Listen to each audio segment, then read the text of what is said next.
Hello everyone, Anant academy of mathematics में आप सभी का स्वागत है। आज हम करेंगे सीक्वेंशियल सीरीज की एक्सरसाइज 6.1। इसके एग्जाम्पल मैं ऑलरेडी करा चुका हूं, जिसके अंदर दो टेस्ट हैं, डिरिचलेट टेस्ट और एबल टेस्ट। सबसे पहले तो हमें ये पता करना पड़ेगा कि एबल्स टेस्ट के अंदर होता क्या है। ठीक है, वैसे तो मैं बता चुका हूँ, लेकिन एक बार फिर भी रिपीटेशन के लिए मैं आपको बता देता हूँ। मान लो आपके पास ए एन और बी एन का प्रोडक्ट है। ठीक है, तो पहली कंडीशन तो यह होनी चाहिए कि जो समेशन है एन इज इक्वल टू 1 से इन्फिनिटी, ये कन्वर्जेंट होना चाहिए। और दूसरी कंडीशन ये होती है कि जो सीक्वेंस बनेगी बी एन वो मोनोटोनिक होनी चाहिए एंड बाउंडेड होनी चाहिए। ठीक है, इसमें हमारे पास मोनोटोनिक बाउंडेड आ जाए तो इन दोनों का जो प्रोडक्ट होगा एबल टेस्ट से वो क्या कहलाएगा? कन्वर्जेंट। ठीक है, ये तो मेन इसका बेसिक है। दूसरी चीज़, एबल कब लगेगा, डिरिचलेट टेस्ट कब लगेगा? जिसके अंदर या तो सीरीज जो ए एन की है वो कन्वर्जेंट गिवन हो, या उसे कन्वर्जेंट प्रूफ करना ज़्यादा आसान हो, तो आप एबल टेस्ट को चूज करिए। और अगर एस एन यानी कि ए एन की जो एन टर्म्स हैं उन सब का सम एस एन कहलाएगा, वो अगर बाउंडेड शो करना ज़्यादा आसान है तो आप डिरिचलेट टेस्ट का यूज करिए। जैसे कि क्वेश्चन नंबर 1 है, उसका फर्स्ट पार्ट है। क्वेश्चन के अंदर हमें ऑलरेडी गिवन है कि भाई series n is equal to 1 से इन्फिनिटी ए एन कन्वर्जेंट है, और हमें क्वेश्चन ये दे रखा है एन इज इक्वल टू 1 से infinity n plus 1 upon n into a n where series a n is convergent. ठीक है, तो इसके अंदर आप बी एन क्या है वो निकालिए। बी एन जो है वो एन प्लस 1 अपॉन एन है, n by n plus 1 by n, solve करके 1 प्लस 1 बाई एन आ गया। फिर b n plus 1, b n plus 1 का मतलब एन की जगह पे एन प्लस 1 रख दीजिए। अब हमें पता है कि भाई n plus 1 greater than n होता है for all n belongs to natural number. फिर रेसिप्रोकल जो है वो लेस देन हो जाएगा 1 अपॉन n से, और दोनों तरफ प्लस 1 कर दोगे तब भी ये कंडीशन, ये साइन चेंज नहीं होगा। इसका मतलब B n plus 1 is less than b n for all n belongs to natural number, therefore sequence b N is monotonically decreasing.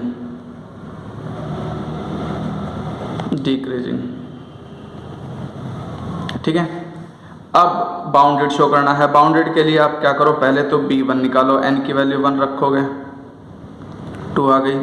b2 1 plus 1 by 2 which is equal to 3 by 2 decrease होती जा रही है, और last में n tends to infinity लेकर के bn is equal to में limit n tends to infinity 1 plus 1 upon n में n की वैल्यू इन्फिनिटी रखोगे तो 1 अपॉन इन्फिनिटी 0, और 1 प्लस 0 1, यानी कि लोवेस्ट वैल्यू 1 आ गई, हाईएस्ट वैल्यू 2 आ गई। इसका मतलब B N is greater than equal to 1 but less than equal to 2, hence it is bounded, therefore by Abel's test. ठीक है, इस क्वेश्चन को तो मैं पूरा रिटर्न पैटर्न समझा रहा हूँ, इसके बाद सिर्फ मैं बी एन की कंडीशन समझाऊंगा। ठीक है, और अभी तक आपने सब्सक्राइब नहीं किया है तो सब्सक्राइब करके बेल आइकन प्रेस कर दे, ताकि हर अपलोड होने वाली वीडियो की नोटिफिकेशन आपके पास आ जाए। एबल्स टेस्ट जो है वो आपके पास ये कहता है कि series a n b N is convergent. ठीक है, अब ये देखिए जो नेक्स्ट पार्ट है इसका, उसमें ये है second part, question number 1 second part.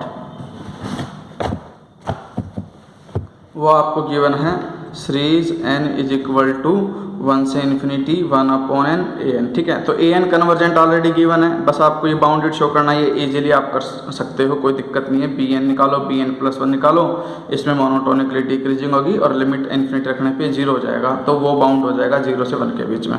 ठीक है, क्वेश्चन नंबर जो 1 है उसका जो थर्ड पार्ट है, थर्ड पार्ट में यह है summation n is equal to 1 से infinity 1 upon log n a n। इसमें भी ये कन्वर्जेंट गिवन है, इसको मोनोटोनिकली डिक्रीजिंग करके बाउंडेड आराम से शो कर सकते हो।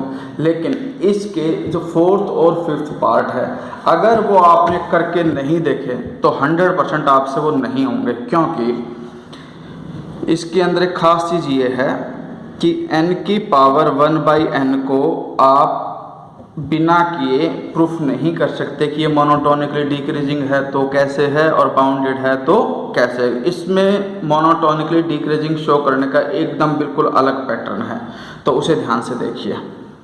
B N is equal to n whole power 1/n। जब भी ये आपको दिखे तो हमेशा बाइनोमियल एक्सपेंशन का यूज़ करना, इसका 1 + n उसकी पावर 1/n। ठीक है, एक मिनट रुको, इसकी नहीं, इसकी 1 + 1/n की होल पावर n। ठीक है, इसका जब हम बाइनोमियल एक्सपेंशन करेंगे तो कैसे होगा, 1 लिखते हैं, प्लस में जो पावर है वो आगे लिखेंगे और ये 1/n, फिर प्लस में n × n - 1 n - 2, सॉरी 2 टर्में होंगी, n × n - 1, और यहाँ पर 1/n का स्क्वायर आ जाएगा और अपॉन में 2 फैक्टोरियल, प्लस सो ऑन करते करते लास्ट में n n - 1 n - 2 घटते घटते 1 तक पहुँच जाओगे, अपॉन में n फैक्टोरियल और 1/n की पावर n। मैंने बाइनोमियल एक्सपेंशन लगाया। ठीक है, इसके बाद जो फर्स्ट टर्म आएगी वो 1 आएगी, कट कैंसिल होकर के ये भी 1 आ जाएगा, प्लस इसमें देखो एक n तो ऑलरेडी है ही, एक n इसमें से कॉमन आएगा बाहर, n² 1 - 1/n 2 फैक्टोरियल 1/n², ये इससे कट जाएगा तो ये 1 - 1/n बचा। इसी तरह से nth टर्म के अंदर आपके पास बचेगा 1 - 1/n 1 - 2/n and so on करते करते 1 - n - 1/n करके 1/n की पावर n, और जो अपॉन में n फैक्टोरियल था वो रहेगा, और इधर n सारे कॉमन आकर के n की n से ये n की n कैंसिल हो जाएगी। तो ये पैटर्न है इसका। ठीक है, नेक्स्ट स्टेप में साइन यहाँ पे इक्वल के बजाय लेस देन इक्वल का लगा दो, ये 1 एज इट इज लिखो, ये 1 एज इट इज लिखो। अब आपको पता है कि भाई 1/2 फैक्टोरियल तो लिख देता हूँ, जो ये 1 - 1/n है ये लेस देन 1 की वैल्यू है, इसलिए मैं यहाँ पर 1 लिखता हूँ तो ये वैल्यू ज़्यादा बड़ी हो जाएगी इसको हटा करके। वैसे ही ये सारी वैल्यूज़ लेस देन 1 है तो उनका प्रोडक्ट भी लेस देन 1 आएगा, इसलिए इन सब को हटा करके अगर मैं करते हुए 1 लिख देता हूँ तो 1 मैक्सिमम वैल्यू कहलाएगी, और बड़ी वाली वैल्यूज़ का सम हमेशा छोटी वाली वैल्यू के सम से बड़ा होता है, इसलिए ये ग्रेटर होगी। अब हमें पता है कि भाई जो e की x है वो देखो 1 + x/1 factorial x² 2 factorial so on करके x की n/n फैक्टोरियल, ये e की x का एक्सपेंशन होता है। अगर इसमें x की वैल्यू 1 रख दूं तो ये क्या बन जाएगा, 1 + 1/2 फैक्टोरियल सो ऑन करके 1/n फैक्टोरियल। तो ये जो चीज़ है ये वही बन रही है, यानी कि ये, इसका मतलब इसको मैं क्या लिख सकता हूँ, e, और विच इम्प्लॉइज करके, ये तो मैंने रफली शो किया था, इसको बीच में मत लिखना। इस स्टेप के बाद आप लिखना कि भाई less than equal to e and e is less than 3। ठीक है, therefore 1 + 1/n whole power n is bounded by 3 से लेस हो गई। अब हमें क्या करना है नेक्स्ट स्टेप में, इसके अंदर ये करेंगे n की पावर 1/n, यानी कि आपके पास जो कंडीशन आई इसके अंदर, अब ये आपका जो है वो 1 + n जो है लेस देन 3 हो गया। इसका मतलब मैं लिख सकता हूँ कि जो n है वो ग्रेटर देन, क्योंकि ये जो 3 है लेस देन n लिख सकता हूँ 4l > 3। ठीक है, अगर n आपका > 3 है तो मैं ये कंडीशन शो कर सकता हूँ। इसका मतलब जो n है वो इससे ग्रेटर हो गया, 1 + 1/n की होल पावर n। मैंने क्या किया, ये जो n है इधर जा करके n की पावर 1/n करके ग्रेटर देन 1 + 1/n ये लिख दिया। ठीक है, ये लिखने के बाद मैंने क्या किया, एलसीएम ले लिया, और एलसीएम ले करके n जो है वो इधर ले आया, n × n की power 1/n greater than n + 1, ये कंडीशन हो गई। इसमें क्या है, विच इम्प्लॉइज करके ध्यान रखना ये 4 n > 3 जरूर लिखते जाना लास्ट तक। ठीक है, यहाँ पर n की पावर 1 + 1/n ये बन गई ग्रेटर देन n + 1। ठीक है, अब नेक्स्ट स्टेप में क्या हो जाएगा, ये जो पावर है आपकी n की power n + 1/n is greater than n + 1, तो जो ये पावर n + 1 ये उधर जा करके क्या हो जाएगी भाई, n की power 1/n greater than n + 1 की पावर 1/n + 1, क्योंकि ये उधर जाके 1/n + 1 हो जाएगी। तो ये एक प्रकार से आपके पास जो सीक्वेंस बनी है bn बन गई, ये greater than b n plus one बन गई। इसका मतलब ये मोनोटोनिकली डिक्रीजिंग हो गई और बाउंडेड बाई 3 थी ही। और जब लिमिट इन्फिनिट रखोगे तो इसकी वैल्यू क्या होती है, limit n tends to infinity n की पावर 1/n जो है वो 1 होता है आपके पास। ये मैं पहले प्रूफ कर चुका हूँ, अब डायरेक्टली याद रखना। तो जो आपके पास है bn, ठीक है, वो 1 और 3 के बीच में बाउंड हो गई, तो यही हमें वेरीफाई करना था। an सीरीज जो थी वो कन्वर्जेंट गिवन है, bn बाउंडेड और मोनोटोनिकली डिक्रीजिंग होगी, इसका अंदर जो प्रोडक्ट है वो कन्वर्जेंट होगा बाई एबल टेस्ट से। अब जो क्वेश्चन है मैं बस थोड़ा सा सॉल्यूशन में करा देता हूँ, क्योंकि मेन बातें मैंने बता दी हैं।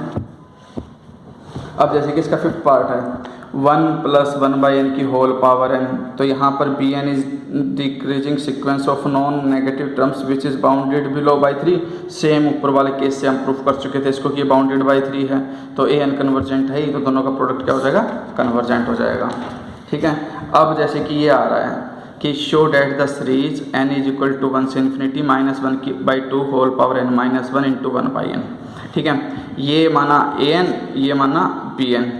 an जो है अगर मैं उसका मॉडुलस ले लूँ तो नेगेटिव तो हट जाएगा आपका, और नेगेटिव हटने का मतलब है कि आपके पास एब्सोल्युटली ये कंडीशन कन्वर्जेंट शो करनी है हमें, तो ये जीपी बनेगी, जीपी में कॉमन रेशियो 1/2 आएगी, और अगर कोई भी सीरीज जीपी बनती है और उसमें कॉमन रेशियो <1 आती है तो वो कन्वर्जेंट होगी, और कोई भी एब्सोल्युटली कन्वर्जेंट सीरीज जो होती है वो कन्वर्जेंट ही कहलाती है। इसलिए an को हमने कन्वर्जेंट प्रूफ कर दिया। 1/n को आप मोनोटोनिकली डिक्रीजिंग और बाउंडेड आराम से शो कर सकते हो, कई बार आप कर चुके हो, ध्यान देना इस पर। bn तो मान लिया 1/n, bn + 1 ये रहा, bn में से bn + 1 माइनस करोगे, एलसीएम लोगे, सिंप्लीफाई करोगे, ग्रेटर देन 0 आएगा, और bn ग्रेटर देन bn + 1 होने की वजह से ये मोनोटोनिकली डिक्रीजिंग सीक्वेंस बन जाएगी, और 1/n 0 और 1 के बीच में बाउंड करता ही है। ऐसे ही आपके पास ये है कि भाई शो डैट द सीरीज -1 की power n - 1 dot 1/n - alpha, alpha is not an integer greater than equal to 1 is convergent. तो इसमें क्या करोगे, जो ये है ये an मान लिया, और जो bn है वो ये मान लिया मैंने 1/n - अल्फा। अब इसमें अगर n टेंस टू इन्फिनिटी रखूँगा तो 1/∞ 0 आ जाएगा, और bn clearly greater than bn + 1 है, क्योंकि n की जगह n + 1 रखोगे, डिनोमिनेटर बढ़ेगा तो वैल्यू छोटी हो जाएगी। तो bn जो है कन्वर्स टू 0 कर रहा है, मोनोटोनिकली डिक्रीजिंग है, तो बाउंडेड हो गया और मोनोटोनिक हो गया। अब इसके अंदर जो Sn है, Sn का मतलब है कि जो समेशन ऑफ a के, यानी कि जो an टर्म थी उसमें n टर्म्स का सम लिया मैंने, -1 की पावर k - 1, उसकी 2 वैल्यू आएगी कि भाई या तो वो 1 आएगा अगर n इज ओड है, या फिर even आएगा अगर n 0 है, क्योंकि plus minus plus minus plus minus करते करते पेयर बन जाएंगे। even वाले केस में तो कट करके 0 आ जाएगा, नहीं तो ओड वाले केस में 1 हर बार बचेगा। तो it shows that sequence Sn of partial some is bounded. तो ध्यान रखना, इसको कन्वर्जेंट प्रूफ करना मुश्किल था क्योंकि ये ऑसिलेट कर रही है, इसीलिए हम Sn का यूज करेंगे पार्शियल सम का, जिसे हमने बाउंडेड शो कर दिया, क्योंकि 0 और 1 ही आ रहा है, कुछ और आ नहीं रहा। तो ये जो टेस्ट लगेगा आपके बार वो डिरिचलेट टेस्ट लगेगा। ठीक है, ऐसा ही टेस्ट जो है एग्जाम्पल नंबर 4 में लगेगा। डिरिचलेट टेस्ट में दोनों का प्रोडक्ट क्या होगा, convergent. Show that the series summation n = 1 से इन्फिनिटी -1 की power n - 1 dot 1/n + alpha, alpha is not an integer <= -1 is convergent. तो ये तो है भाई, ये हमने मान लिया an, इन्होंने पावर n - 1 है तो -1 को नेगलेक्ट करके सिर्फ n ही रखा। bn ये आ गया आपके पास। Sn का मतलब सम ऑफ सीक्वेंस, जो अभी अपने ऊपर क्या था उसकी तरह से, a1 + a2 + a3 + a4 plus dot dot करके an -1 + 1 -1 + 1 -1 + 1 एंड सो ऑन। अगर पेयर बनते हैं तो सब कट करके 0 आ जाएगा। If n is even, otherwise -1, एक टर्म है तो -1 बचेगा, 3 टर्म है तो भी -1 बचेगा, 5 टर्म है तो ये कट करके -1 ही बचेगा। ठीक है, अगर n ओड है तो Sn greater than equal to -1 but less than equal to 0 for all n। Summation n = 1 से infinity an has bounded partial sum, जो सम है वो बाउंडेड हो गया। bn को मोनोटोनिकली डिक्रीजिंग आराम से शो कर दोगे, क्योंकि bn + 1 में n + 1 + अल्फा है, डिनोमिनेटर बढ़ता है तो वैल्यू घटती है, आराम से हो जाएगा शो। इस वजह से डिरिचलेट टेस्ट से दोनों का प्रोडक्ट क्या कहलाएगा, कन्वर्जेंट। सारे क्वेश्चन लगभग ऐसे ही हैं, आसान से ही आप आराम से कर सकते हो। फिफ्थ जो है question number 5, test the convergence of the series ये सीरीज है, इसका कन्वर्जेंस हमें शो करना है। तो सबसे पहले तो हमें इसकी nth टर्म बनानी पड़ेगी।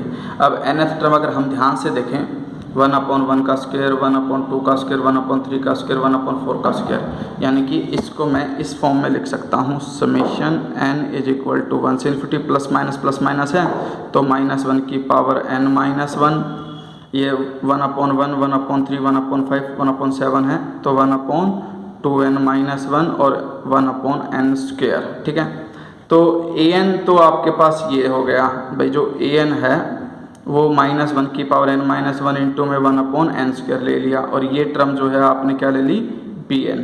ठीक है, ये bn ले ली। अब bn को मोनोटोनिकली डिक्रीजिंग आराम से सोल्व कर दोगे, वो लेमनिस टेस्ट से आपकी क्या हो जाएगी, कन्वर्जेंट। तो दोनों का जो प्रोडक्ट आएगा एबल टेस्ट से कन्वर्जेंट आएगा। लेकिन जो ये वाला है पोर्शन 5th वाला सेकंड पार्ट, ये भी अच्छा है, इसमें ध्यान से देखना।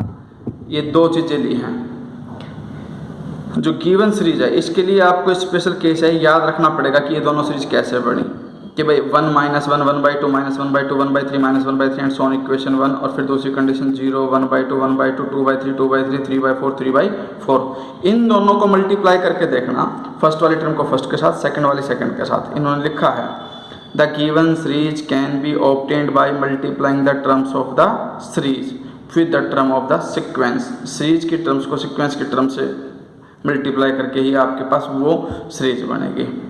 ठीक है, now the series in 1 is convergent. जो ये सीरीज है लेमनिस टेस्ट से कन्वर्जेंट हो जाएगी।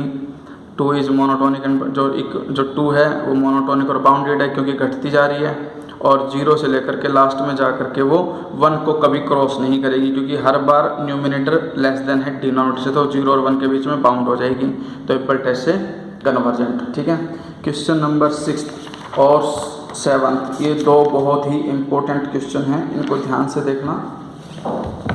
क्या है, show that the series summation n = 1 से infinity sine nx upon n की पावर p p > 1। इस तरह का मैं एग्जाम्पल करा चुका हूँ आपको, बिल्कुल ये एग्जाम्पल की कॉपी है। ठीक है, ये आप खुद कर लेना, इससे पहले वाली वीडियो को देख लेना, उसमें मैंने करा रखा है डिरिचलेट टेस्ट का ऐसा एग्जाम्पल। 7th भी बिल्कुल ऐसे ही कॉपी है, ये वाला इसमें वो उसमें साइन था, इसमें कोस आ गया, वही फॉर्मूले लगेंगे। और 8th में भी यही है, 8th में इन्होंने ये करके दिखा रखा है कि show that the series sine nx upon n² log n is convergent. इसमें an bn ले लिया, an को मान लिया sign nx upon n², bn को मान लिया 1 log n। इसको कन्वर्जेंट शो करना बड़ा आसान है, मोड लेकर के less than equal to 1/n² दिखा दो, कंपैरिजन टेस्ट से कन्वर्जेंट आ जाएगा। एब्सोल्युटली कन्वर्जेंट हो गया तो कन्वर्जेंट ही होता है वो। bn जो है वो मोनोटोनिकली डिक्रीजिंग और बाउंडेड होगा, इसलिए एबल टेस्ट, सॉरी इसमें देखो मोनोटोनिकली डिक्रीजिंग, एंड ये आपका डिरिचलेट टेस्ट नहीं लगेगा, ये एबल टेस्ट लगेगा। एबल टेस्ट में क्या है कि हम इसको कन्वर्जेंट शो कर चुके हैं, एब्सोल्युटली कन्वर्जेंट शो कर चुके हैं, तो कन्वर्जेंट गिवन और मोनोटोनिक बाउंडेड हो तो एबल टेस्ट यूज होगा, डिरिचलेट टेस्ट यूज नहीं होगा। ठीक है, इसके बाद सेम 9th है लास्ट क्वेश्चन, -1 की power n cos nx upon n की पावर p। तो हमने an इंटू bn लिया, जहाँ पर an मैंने मान लिया -1 की पावर n cos nx, जो ये बन जाएगा।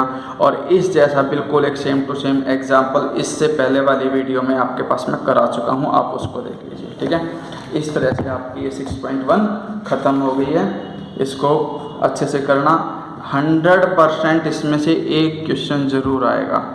ठीक है, तो इसको नेगलेक्ट मत करना, हर एक एग्जाम्पल और एक्सरसाइज का हर एक क्वेश्चन खुद से सॉल्व करके ज़रूर देखना।